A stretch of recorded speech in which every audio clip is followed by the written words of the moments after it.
Hello everyone, today we will talk about how to fix or how to solve the problem of privacy on Uber app. You click on settings. In this page you can click on apps, default apps, app settings. And above you can search about Uber app and you will enter.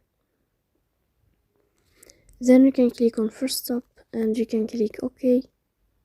After that you'll enter to the window of storage. Here you can click clear cache, don't click clear data because that can delete your account. In the end you can turn off your Wi-Fi and you can turn on your Wi-Fi again to fix that problem. So please don't forget to support us by like and subscribe.